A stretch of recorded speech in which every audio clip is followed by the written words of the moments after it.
तो आज मैं आपको एक अनोखी रहस्यमय कहानी सुनाऊंगा। अगर आप चैनल पर नए हैं तो अभी सब्सक्राइब कर ले तथा कहानी पूरा देखे। अंत में एक अनोखा रहस्य छुपा है। धन्यवाद। तो सुनिए।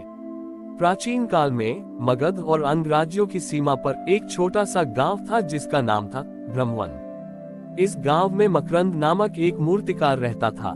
माँ करंद की मूर्तियां इतनी जीवंत होती थीं कि लोग उन्हें साक्षात देवता मानकर पूजते थे। मकरंद को अपने शिल्प पर बहुत गर्व था, पर वह हमेशा दूसरों की ईर्ष्या करता था। वह ये नहीं सह सकता था कि किसी और कलाकार की प्रशंसा हो। उसका मानना था कि यदि कोई दूसरा श्रेष्ठ हो गया तो उसका अपना मूल्य कम हो जाएगा। इस ईर्ष्या ने उसके मन की शांति छीन ली थी। एक बार गांव में एक भव्य मंदिर बनवाने का निश्चय हुआ। मकरंद को मुख्य विष्णु प्रतिमा बनाने का कार्य मिला। मकरंद ने अपनी पूरी जान लगा दी। उसने ऐसी मूर्ति गढ़ी जो अद्भुत, तेजस्वी और मनमोहक थी। जब मूर्ति तैयार हुई तो उसने देखा कि मंदिर के प्रवेश द्वार पर अज्ञात कारीगरों द्वारा दो विशाल और सुंदर द्वारपाल जय और विजय की मूर्तियां स्थापित की गई हैं। द्वारपालों की कला इतनी सूक्ष्म थी कि वे मुख्य प्रतिमा से भी अधिक जीवंत प्रतीत हो रहे थे। मकरंद का हृदय ईर्ष्या से जल उठा। उसने सोचा, ये कैसे हो सकता है? मेरी बनाई विष्णु प्रतिमा, जिस पर मैंने अपना सब कुछ न्योछावर किया, वह इन साधारण द्वारपालों से फीकी कैसे पड़ सकती है? मेरी कला का अपमान है। उद्धरण चिन्ह। रात के अंधेरे में मकरंद ने एक छेनी उठाई और चुपके से मंदिर में घुस गया। उसका इरादा उन द्वारपालों की मूर्तियों को खंडित करने का था, ताकि केवल उसकी बनाई विष्णु प्रतिमा ही सबसे अधिक प्रशंसनीय रहे। जैसे ही उसने छेनी उठाकर द्वारपाल की मूर्ति पर वार करने के लिए हाथ उठाया, उसने देखा कि मूर्ति के चेहरे पर एक शांत और दिव्य मुस्कान है। अचानक उसे एक गहरी मधुर वाणी सुनाई दी, ठहरो मकरंद, तुम किसे नष्ट करने आए हो? मकरंद ने डर कर पीछे देखा। मुख्य वेदी पर रखी विष्णु प्रतिमा से तेज प्रकाश निकल रहा था। भगवान विष्णु बोले, मकरंद, तुम अपनी कला के पुजारी हो, यह अच्छी बात है, पर तुम भूल गए हो कि मेरा अस्तित्व केवल उस मुख्य प्रतिमा में नहीं है जिसे तुमने बनाया है।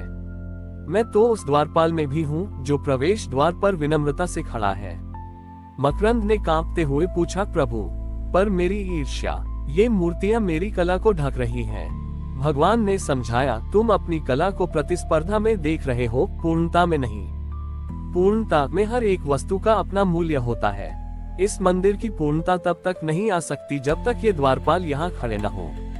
क्या तब छोटे उम्र ने कभी सोचा कि कोई भी भक्त मंदिर में प्रवेश करने से पहले सबसे पहले इन द्वारपालों को देखता है और उनके अद्भुत शिल्प को देखकर ही उसके मन में मंदिर के प्रति श्रद्धा जागती है?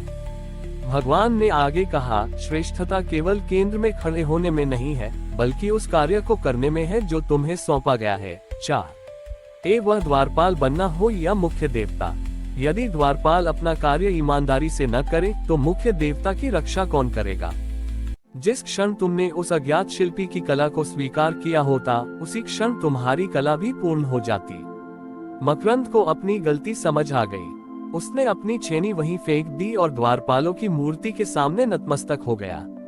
उसने ईर्ष्या के कारण मंदिर की संपूर्ण सुंदरता को नष्ट करने का प्रयास किया था। उसने भगवान से क्षमा मांगी।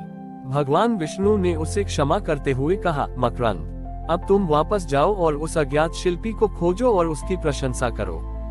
जिस दिन तुम दूसरों की कला को अपनी कला का पूरक कॉम्प्लीमेंट मानोगे, न कि प्रतिद्वंद्वी, उस दिन तुम सच्चे अर्थों में सृजन के आनंद को प्राप्त करोगे। सच्ची कला ईर्ष्या में नहीं, बल्कि स्वीकृति और सहयोग में निवास करती है। मकरंद ने ईर्ष्या का त्याग किया और अज्ञात शिल्पी को खोजने निकल पड़ा। उसने जान लिया कि भगवान का धाम तभी पूर्ण होता है जब हर छोटे बड़े कार्य को समान श्रद्धा और बिना ईर्ष्या के किया जाए। मकरंद ने ईर्ष्या का त्याग किया और उसी दिन अज्ञात शिल्पी की खोज में निकल पड़ा। उसका हृदय अब पश्चाताप और सच्ची प्रशंसा की भावना से भरा हुआ था। उसकी खोज उसे दूर दराज के गांवों और नगरों तक ले गई। मकरंद ने हर उस कला के केंद्र में जाकर पूछताछ की जहां उत्कृष्ट कारीगरी होती थी।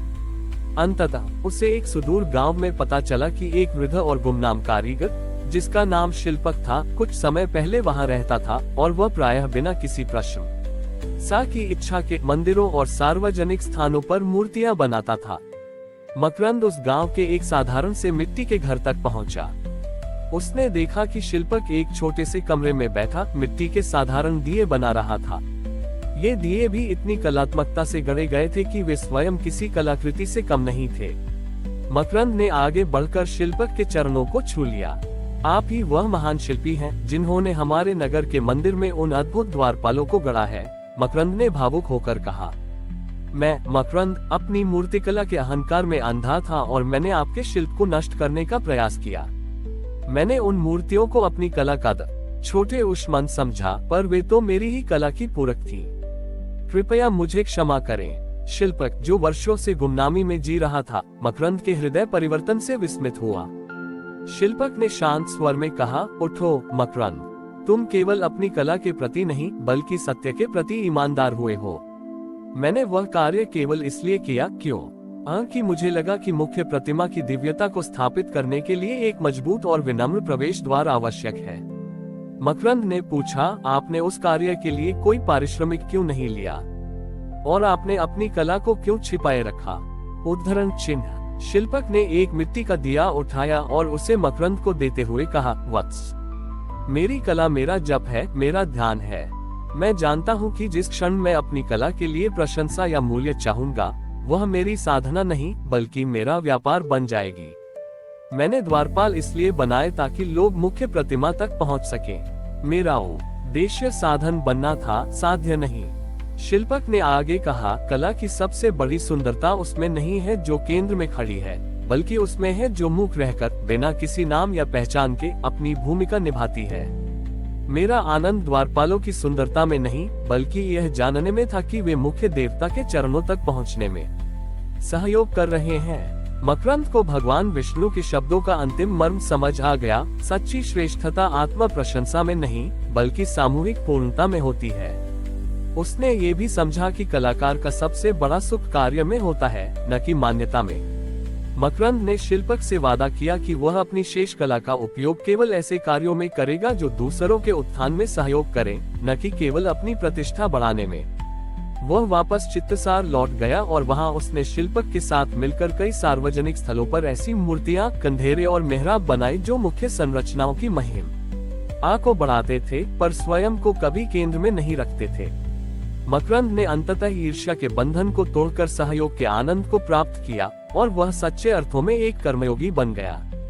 हमारी और भी आध्यात्मिक एवं अनोखी कहानियां देखने के लिए हमारे चैनल पर जाएं तथा धार्मिक एवं पौराणिक अनोखी कहानियां हमारे चैनल पर है। कृपया जाके देखें तथा हमारे चैनल को सब्सक्राइब करके रखें और वीडियो लाइक जरूर करें। धन्यवाद।